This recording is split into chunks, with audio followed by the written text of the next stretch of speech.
If you didn't know, I started posting on here because of my salary transparency videos and wanting to open people's eyes to like what being a therapist in private practice could look like, the good and the bad. And right now those videos are getting much hate, I feel like, also from other therapists, oddly enough, not even from other people. But one of the interesting things is people always say like, well, it only shows you how you can make tons of money and selling courses and all this stuff.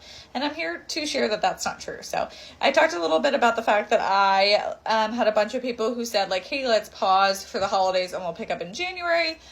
But we didn't schedule something, so I spent a good portion of the beginning of January like chasing people around, and I have found that some of them are not returning, and that is just the nature of the business, right? Like sometimes people are going to fall off. Their deductibles reset, insurance is expensive. January is a hard time for that reason. It starts to pick up like the end of January once people like get settled and know what their insurance benefits are and things like that.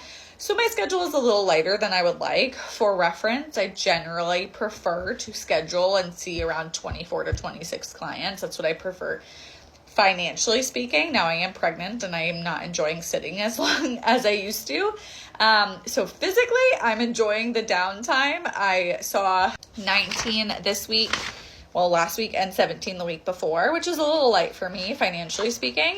But I wanted to share that it does happen. Things slow down and how I'm filling some of those spots with less clinical stuff to take advantage of the downtime. So I'm like taking care of me and again, allowing myself to eat more frequently throughout the day, which normally I don't make a ton of time for because I see back-to-back clients. I've also scheduled a bunch of like virtual meetings that I normally wouldn't have the time for. So I have 2 virtual coffee like dates coming up with some therapist friends that I like haven't talked to in a while. So that's really cool. I have one on Friday this week and then one next Wednesday.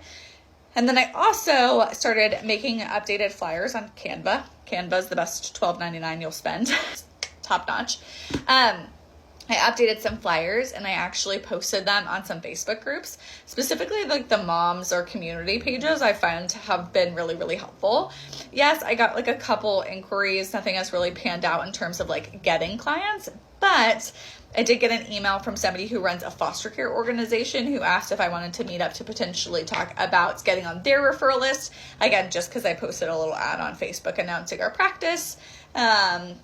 And so I have a meeting with them tomorrow, actually. So a bunch of cool things that I'm trying to fill the gaps with. Yes, I could let my imposter syndrome and my stress really just skyrocket and be like, the practice is ending. I'm going to go out of business.